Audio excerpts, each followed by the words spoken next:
everyone, welcome back to my channel. Snow ma'am. Nahan ki vlog tu ki makha tabo ina asigi vlog se. Asina mu Jantar Mantar chat pa ki vlog hoy tu ma'am. This is Jantar Mantar. Dang hak chat ke na lae change na. This is Jantar Mantar ki area ni. So I say polyclinic. Masulai this polyclinic ni sun side na. Sige le. Kita botol masuk pai ni. So jam ni.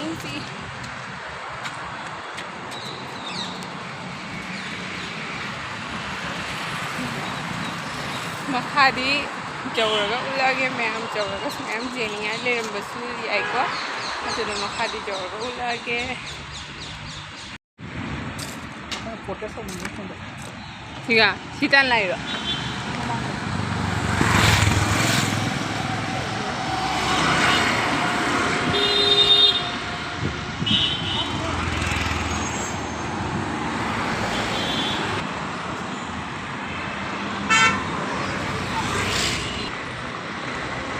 mấy cái nón đưa mấy em mấy cái nón riêng hay là cái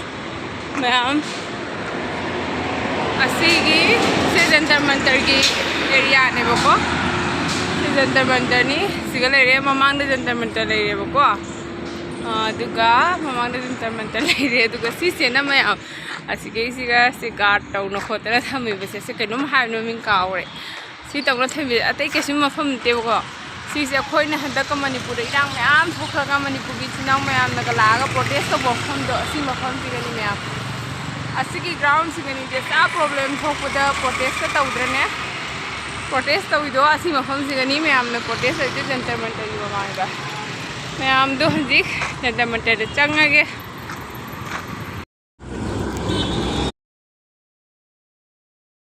Jantar Mantar जौरे ma'am सि कइनो खंगरे जिमो ना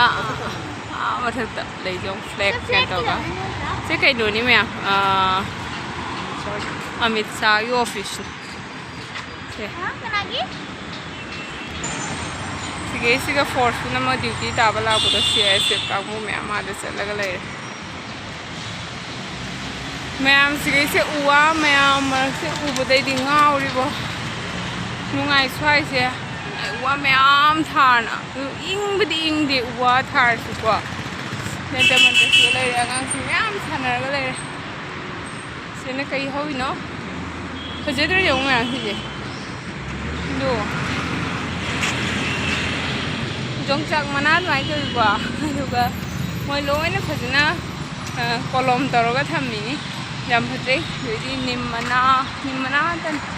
nimm pami am hậu mẹ em enjoy the view se nimm pami cái tên gì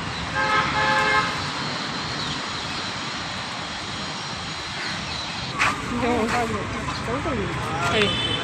पैसा का नहीं मिलेगा कहीं तो इतनी सब नहीं सब मुझे टिकट लोग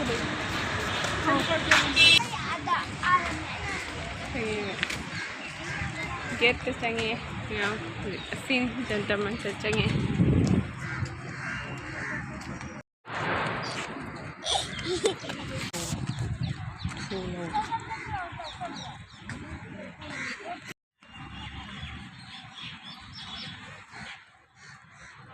चंगे मैम चंगे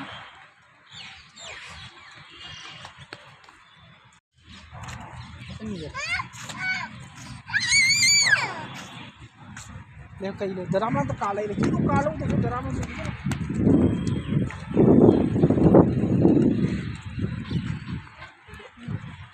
हुंदा चाव ब्रो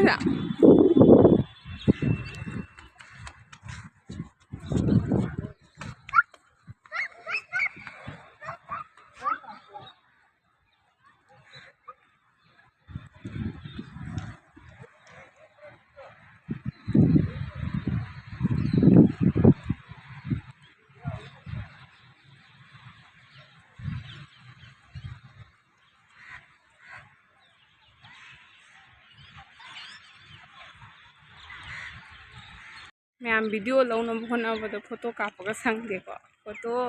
कापनिंग मैम से मैम ब्लॉग नंबर होगलपदे फोटो कापते याम अदुम वीडियो द नमनब होनाबद फोकस तौना होनाबद फोटो के कापतबनी लेरे ngasi mi khara tin ba wale mi tin la la ning de me sigala re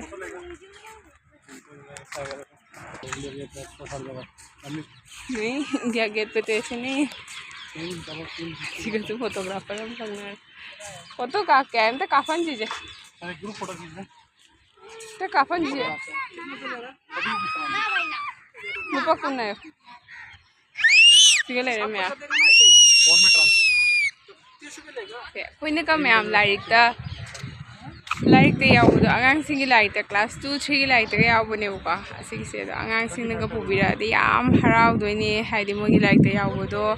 हाइदि असेंबदो उबा फंगजरे हाइनेको अदो खोय मचा याम हरावरेबको अदो मागति मैम फोटो लोने कापनरगा लेरे अदो खोय सिसे फोटोग्राफर ने कापिगे खोयसु फैमिली फोटो म कापके न तौरी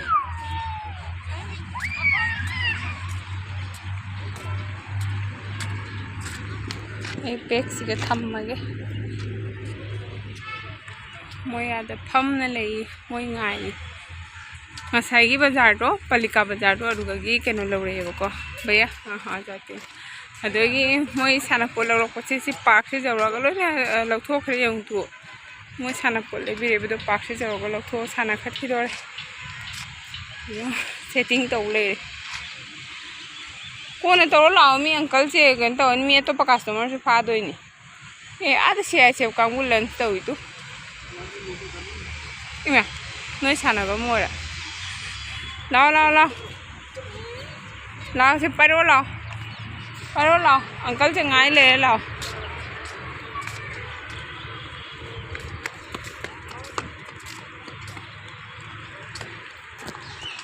मैम फमबका फमद्रे हाइदि पुंग 3 भोक्तनी हाइबको पुंग 3 भोक्तनी हाइबनिना हजिजे पुंग 3 तारे अदुगो पुंग 3 ताबनिना ngहा लेरगा आइना फमदो लेथौरदि कनो तागि तारे आई मखोंग लाए सु फोंग को लथोमे आदा गातंग नापी सिग फम नुगाइबको सिगि नापी से फम नुगाइ फोंग लथोमे अदुगो सिदि पका ओइबनिना साबने लोरे सिगि से करी करी न मोइ लोने इरेगा थेत लेइनेबको मैं आदा ड्यूटी तौला पकांग चाक चाइरा सानाइरा लदु सानाइरा मतम लेले टाइम पास तौई अदो मयामगिदमक्तनी सिगी ब्लॉग से फोटो का नंगदो फोटो का अमुक नमदबनेबा अदो जेंगो तुमिन चंगेको सिगम चंगबा यादबनिको केकेनो खंगदे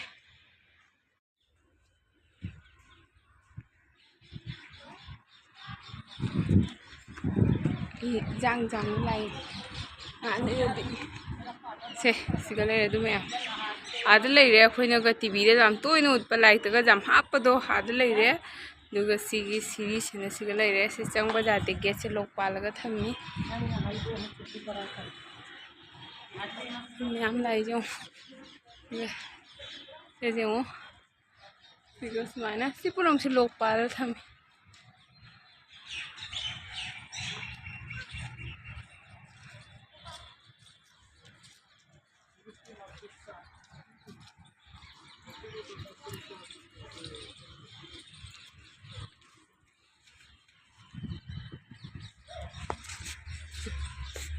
मनूंगा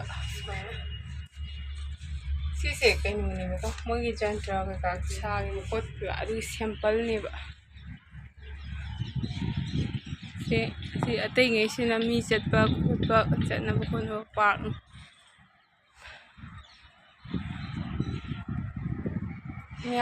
मैम सु कोई लादी आगांसिंग पुरगा दुम कोई लापियो सि कसु करा तौदबनी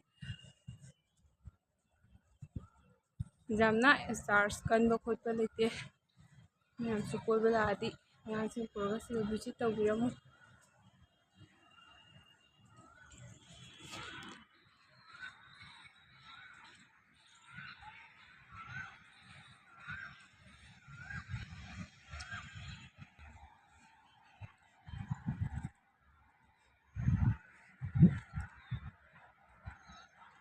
सिना ngसाई अखोइना लाकपदो सोरक मपान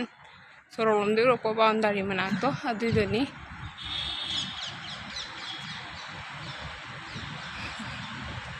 सोरक मपान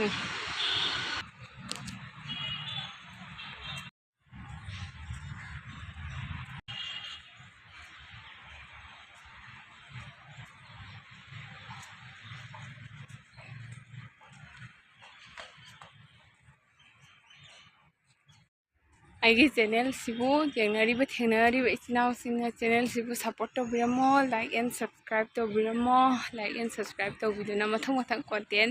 ꯁꯦꯝꯕꯗ ꯍꯥꯏꯗꯤ ꯄꯨꯛꯅꯤꯡ ꯊꯧꯒꯠꯄꯤꯔꯝꯃꯣ ꯏꯆꯤꯟꯅꯥꯎ ꯃꯌꯥꯝꯅ ꯊꯧꯒꯠꯇ꯭ꯔꯒꯗꯤ ꯊꯕꯛꯁꯦ ꯇꯧꯅꯤꯡꯕ ꯐꯥꯎꯗꯦ ꯑꯩꯗꯤ ꯌꯥꯝꯅ ꯕ꯭ꯂꯣꯒꯁꯤꯁꯨ ꯅꯝꯕꯁꯨ ꯍꯧꯒꯠꯂꯨꯕ ꯑꯗꯨꯗꯤ ꯌꯥꯝꯅꯁꯨ ꯍꯥꯏꯗꯤ ꯋꯥꯅ ꯍꯥꯏꯗꯤ ꯕ꯭ꯂꯣꯒꯁꯦ ꯀꯩꯅꯣ ꯇꯧꯅꯕ ꯁꯦꯝꯖꯕꯅꯤꯀꯣ ꯑꯗꯨꯒ ꯀꯩꯅꯣꯗ ꯂꯩꯈ꯭ꯔꯒꯗꯤ ꯁꯨꯇꯤꯗ ꯂꯩꯇ꯭ꯔꯒꯗꯤ ꯀꯩꯅꯣ ꯇꯧꯕ ꯉꯝꯗꯦ ꯍꯥꯏꯗꯤ ꯃꯐꯝꯁꯦ ꯌꯥꯝꯅ ꯚꯤꯖꯤꯠ ꯇꯧꯕ ꯈꯣꯠꯄ ꯉꯝꯗꯦꯕꯀꯣ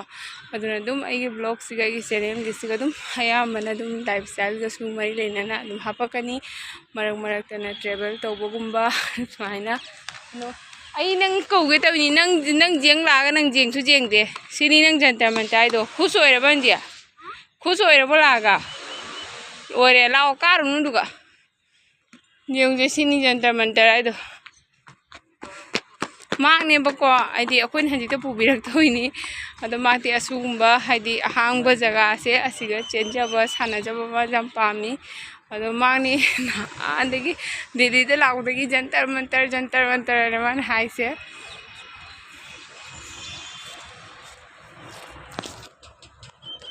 ꯄꯄꯥꯗꯤ ꯂꯥꯛꯑꯣ ꯑꯩ ꯁꯣꯝꯗꯒꯤ ꯀꯣꯏꯔꯒ ꯂꯥꯛꯏꯅꯤ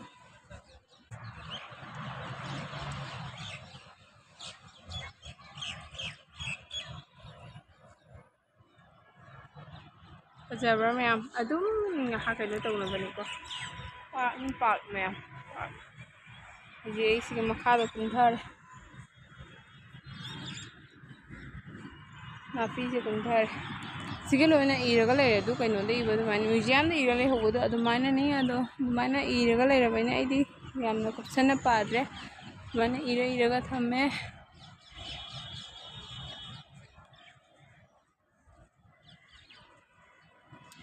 ꯃꯥꯛꯇꯤ ꯁꯤꯒ ꯑꯗꯨꯝ ꯇꯣꯏꯅ ꯂꯥꯛꯄꯅꯤꯅ ꯀꯣꯏꯕꯒ ꯆꯠꯇꯦ ꯐꯝ ꯂꯩ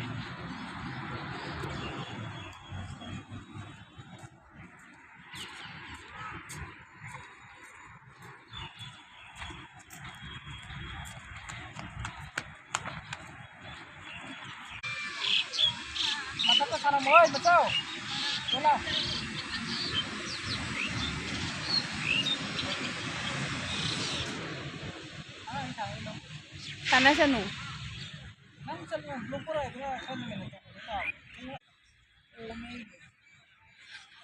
ꯅꯨꯡꯉꯥꯏꯕ꯭ꯔꯥ ꯃꯆꯥ ꯅꯅꯥꯎ ꯀꯨꯝꯊꯕ ꯉꯝꯃꯣꯏꯗꯣꯒꯤ ꯃꯆꯥ ꯇꯣꯟ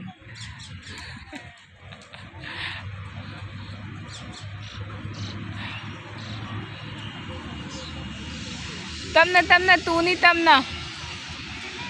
लाओ सिगा लाओ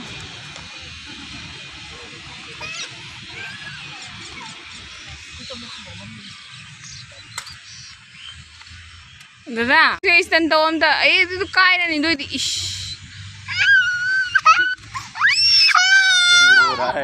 हाँ बीबी होगा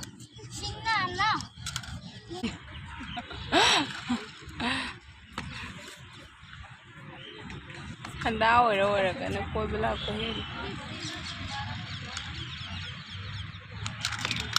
मैं फैमिली लाभ फमी सिगा कईदौरगे दादा अन्नरो दादा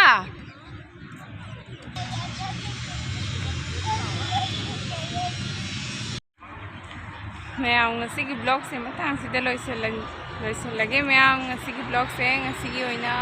mathangi blog tamu thenarsi isnaw ma'am na support tobole pinu thank you so much ma'am from na koi bela ko matam de jantar mantar da angang sing pubiro harau gani aduga jeningai di jamna laite jantar mantar da siga lari to utpodo adu dotani aduga siga mamang da lairiba asi khara lai aduga koi bam di laite sindawar dum park tumaina khara koi bani अदुनी ma'am दुम लानिंग तारगदी दुम संदवारंगुंबा लाओ अयुक्ता लागदी नुंगाइरोय ओलांग था मतमदा thank you so much ma'am पुनः मंगसी गोने काइनरसी मथंगी ब्लॉग तमु थेंगनरसी बाय बाय